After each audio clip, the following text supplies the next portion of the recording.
Hello, and welcome back to another edition of Black Enterprises Inside the Studio. I'm your host, Jeroslyn Jovan. Today, we're going inside the new Prime Video series, Clean Slate, with the starring cast who provide insight into how the scripted comedy series works to teach us about the importance of acceptance, forgiveness, mental health, and family. So join me in welcoming the stars of Clean Slate, Laverne Cox, George Wallace, Telma Tompkins, and DK Uzoukwu. Okay, so let's get right into it. DK, I want to just start with you. If you could tell us a little about your character, Lewis, and what he adds to the Clean Slate story. Everything, everything. Oh, thank you. Lewis is the local church choir director. He's also Desiree's best friend. He's the only one that's really kept in touch with her as she's been away. And he's like the first person to like welcome her back with open arms when she returns. And I think what he adds to the story of Clean Slate is really he is Desiree's best friend. He's her confidant.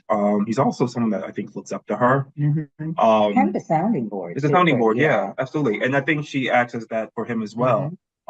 But there's also going to be a little bit of tension because her presence back in the community, sort of backs you into a corner. It backs Lewis's character into a corner where he has to start thinking about like, okay, how private is too private?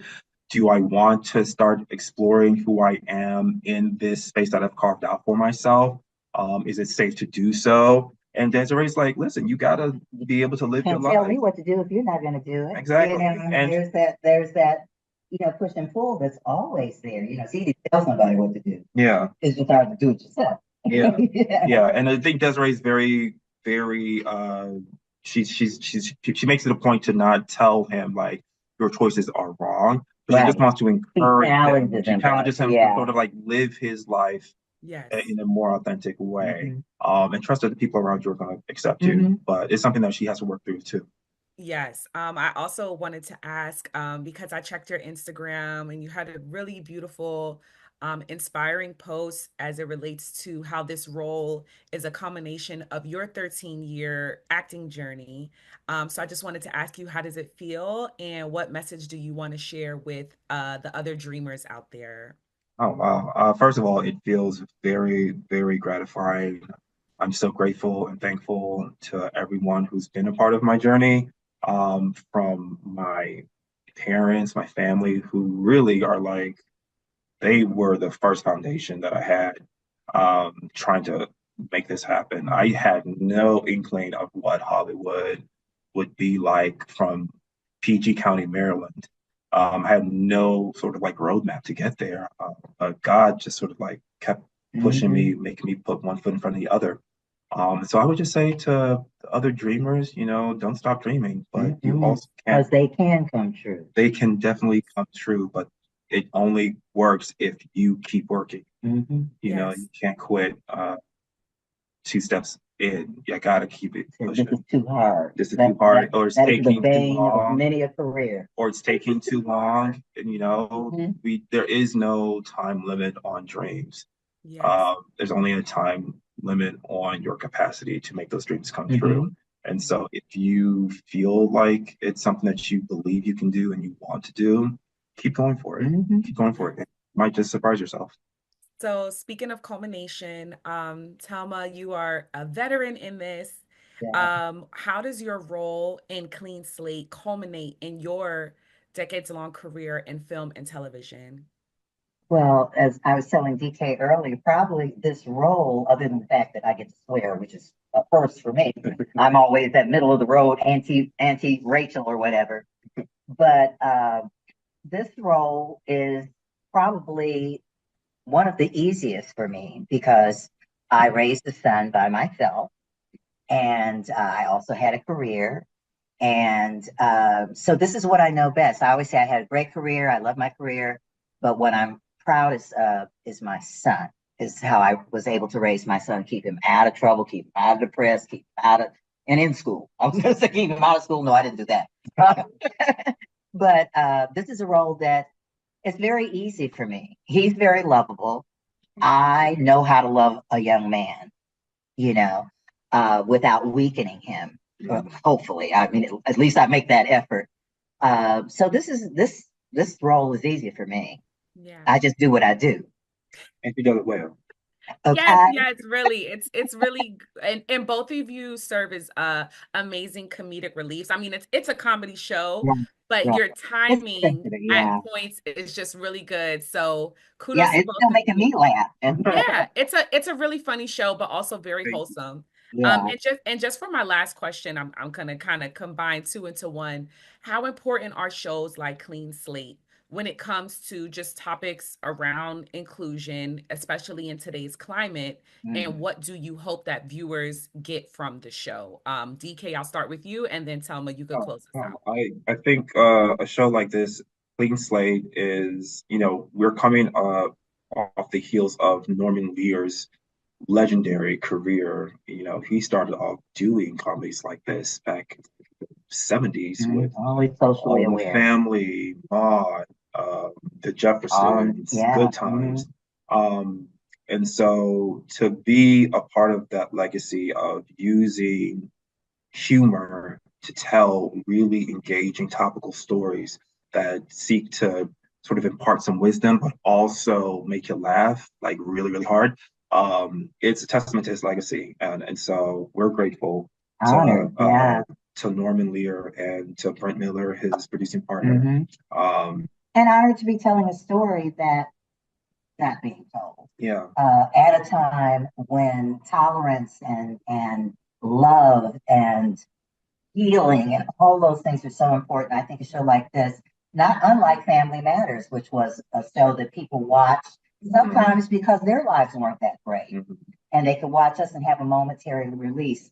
I think that Clean Slate is more important socially, but as a family show, has the same qualities and the same absolutely. value as Family Matters because it's about people who love each other, people who are going through change, people who are afraid of that change, but people who love each other enough to allow themselves to learn something new, allow themselves the freedom to allow their own children to be free. I mean, really free. Absolutely. It's You a know? universal message, It's about the family that you not only choose, but the family you're also given, and how we can make both of those work.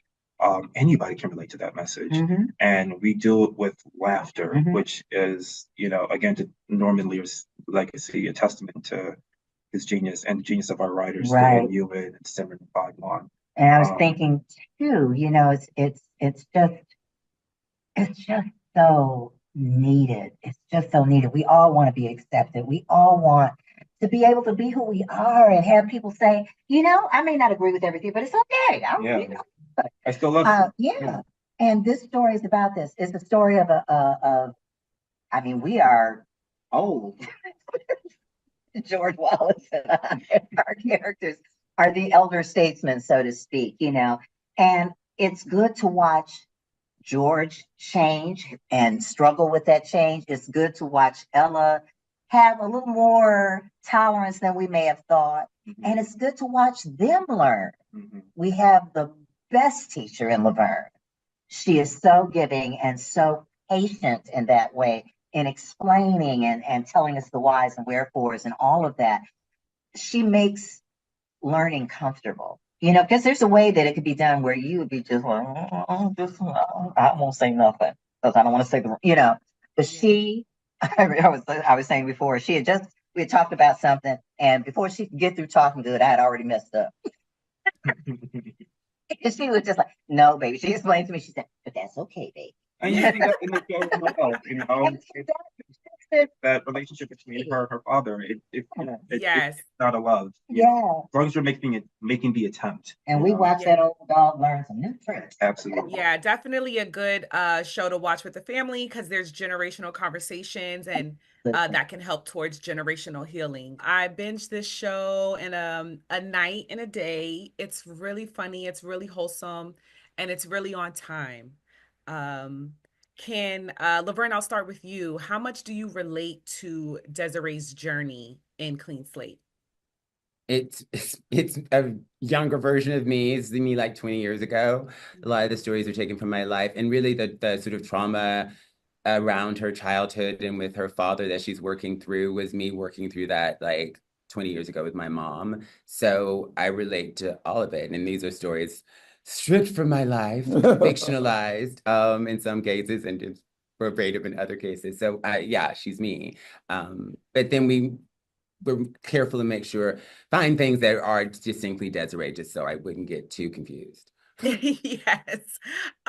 George, how will we get to see Harry challenge himself to accept Desiree and also learn how to free himself from old ways of thinking and living? I think it could be for Harry. This is pretty much Harry's life also because I'm learning in the character Harry, and I'm learning as George also. But most of all all I've ever done in my life is enjoy people and love people. Um, I just enjoy being with people, no matter where they come from, no matter what they're doing. I just love people. I don't know Yeah. whether I can say anything else. It's just like, hey, let's get happy. Yeah, I sense that in all of your scenes. It's there's moments where it's like you want to tear up, but then y'all say something funny and it's like She it told just me how kind to of feel. helps you Let me feel get right through it. now. But Girl. really important Thank you, conversations. Tina. That's not Really, what I wouldn't have taught that. But anyway, go. and aside from, we're of course getting transgender awareness throughout the show, but what would you say are some other underlying themes that viewers will get from Clean Slate? I mean, family, mental health. We kind of, when we were talking initially about sort of bringing in some of my, you know, even the vagus nerve thing. Like the vagus nerve is really, I hope people research the vagus nerve and our autonomic nervous systems, our parasympathetic versus sympathetic nervous system arousal. I hope people will go and do some of that research. We made jokes out of it, but I was hoping just even by bringing it in a joking way, it can invite people to like do mental health work because it's so crucial, Yes, especially now to like kind of find ways to regulate our nervous systems, to like have a trauma-informed approach to our lives and to the world, healing from shame. I mean, there's just so that for me, it's just like an underlying thing, even though we were sort of making fun of it. It's like, therapy is awesome if you can't afford therapy. yes, Go to a 12-step program for free, girl, and and they have yes. a bunch of them. There's a The bunch of options out codependent, there. the codependent one is great for people in dysfunctional relationships. What is some Al-Anon even too? There's a lot of things. You don't have to be a drug addict or an alcoholic to go get some useful stuff from a 12-step program. It's free. Yep. So all that and more, Clean Slate. Check it out. It's going to be on Amazon Prime Video. It's Um, on Prime Video right It's now. right now. yes. Thank you, Laverne. Thank you, George. This is a show right on time. Thank you so much. Love you, and there's absolutely nothing you can do about it. Period.